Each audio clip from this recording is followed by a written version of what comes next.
Alright, welcome back everybody. It's me, zanderlv here, and this is my 3D printing pen, the Lix. Um, I see a lot of comments on YouTube. I see very few videos on this pen, and as of 4 years ago, I was convinced that this was the product to beat. Not only was it claimed to fame to be the smallest 3D printing in the world, it was also the first one I had ever seen. And seeming how I was really into 3D printing back then, I thought this was perfect. This was extremely unique, and it was something I just had to have. But being that I was a kid back then, I literally had no money for this thing. You know, and everyone knows how hard it is for kids to get money.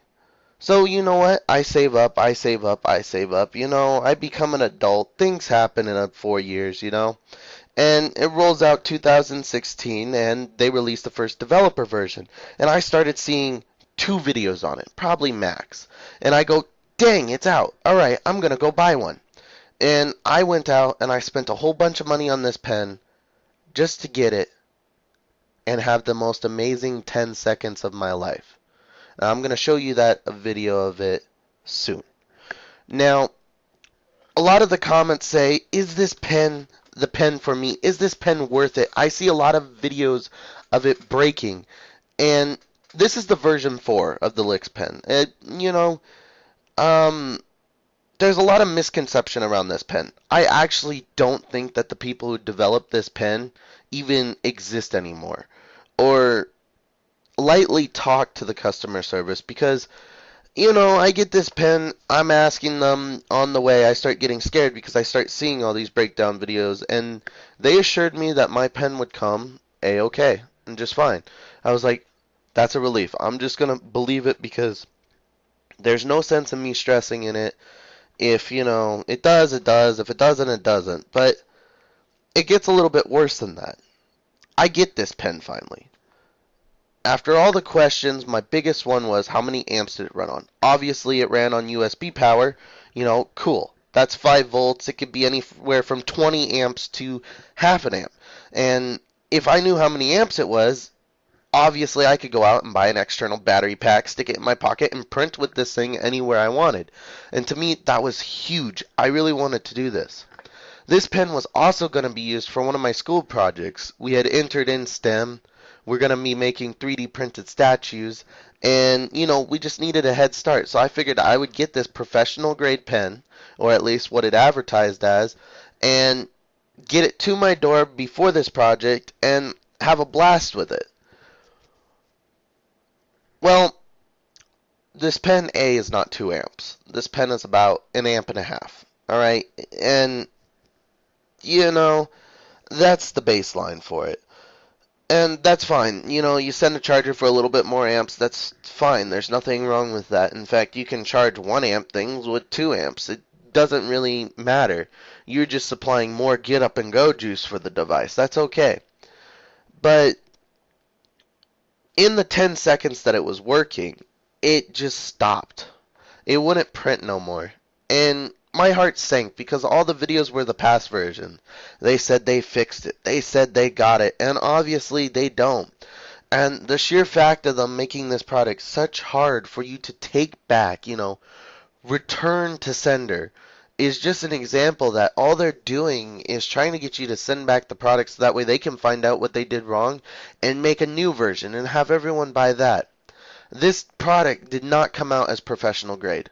It came out cheaper and chintzier than a toy you would pay, I don't know, $15 for on eBay on sale. I mean, it really was that bad. And in fact, I think I have a picture of it. I'm going to show you that right now. So here's a picture of the pen right over here. You know, it's probably one of the cheaper pens on the market.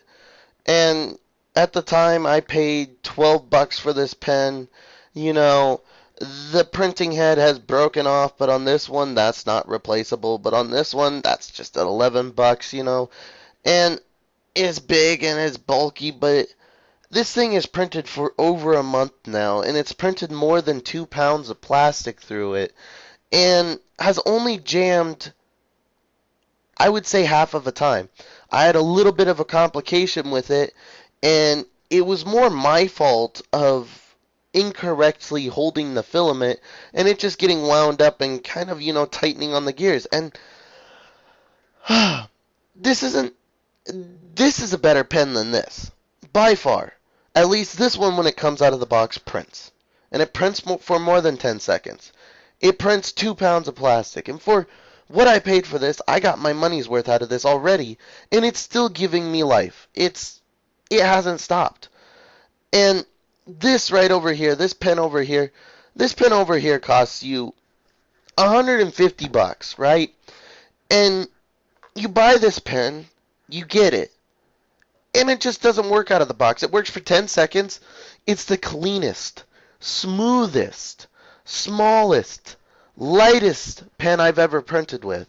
It was extremely an extraordinary experience to print with this pen for that split 10 seconds until it makes the awful sound of it just clicking on you and being completely done.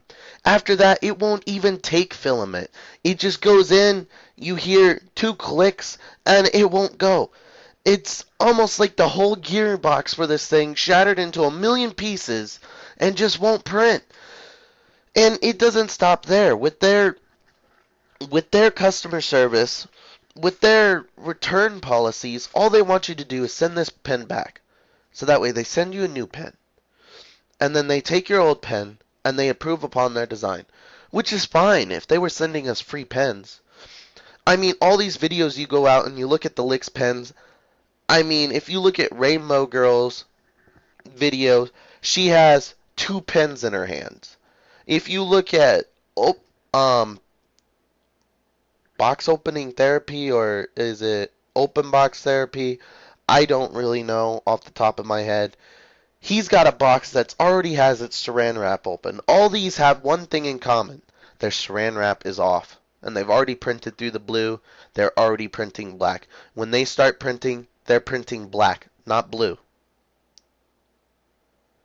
And in all the videos where you see it break, we're printing blue. In all the first videos when it comes out of the box that you see that are from actual customers, they're printing blue. I mean, even something as big and bulky as 3 Doodler, okay, fine. These guys achieved their goal at making a pen.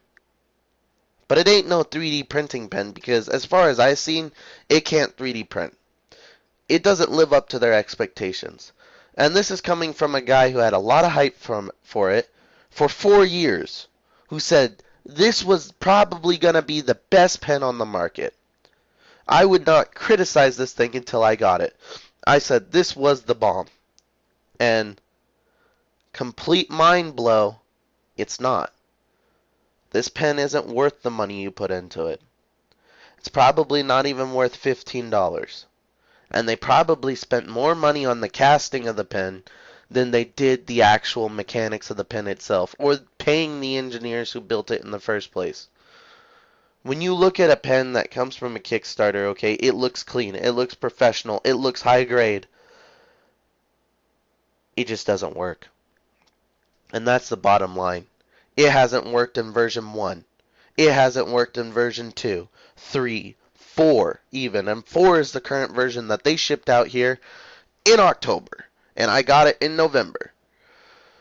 So, to all of you looking to say, is this a good pen for me? No. You're going to be just like the rest of us who bought this pen, paid $150 for it, and are their guinea pig. Even on their videos alone, on their YouTube, they spend 30 seconds on a video, maybe a minute, and they just stop. They're done. And you know what? I've never once questioned it. I thought, well, you know what? Maybe these guys are just lazy. And now I'm honestly thinking maybe it's because they go through so much money just in the pens alone, switching out the pens every 30 seconds because these pens can't print. I mean, if I was buying a ball ink pen, it would be easier for me to turn this into a pen by putting a tube of literally from a cheap 99-cent pen inside of here and calling it a pen, because obviously they've mastered the style of a pen. but they haven't mastered the style of 3D printing. And, that's just coming from an honest consumer's opinion. And I see comments on YouTube all the time. All the time, no matter what video I'm looking for. Is this pen worth it? Is it fixed? How much does this jam? And when you contact customer support, their reply is, this pen doesn't jam. If it doesn't work, you'd be sending it back for shipping, not taking it apart and fixing it yourself. Their response to you is, we want to fix this pen for you. But in reality for it, this pen jams so much, you would have to have over 1,000 of these pens and constantly shipping them back just to make a print probably the size of a quarter. And the worst part about this pen is, it probably has the most potential out of all these pens. But the inner workings of it is just a load of shit. And without further ado, I'm actually going to show you the video of when I broke it. When it broke. Because I actually decided to record the unboxing of this pen. And I decide, you know what? I gave it a lot too much hype when I unboxed it. Right? And it's just not worth the hype I gave it. It's been such a disappointment in this past 4 years. It's literally crushed me. So, without further ado, I'll show you that video.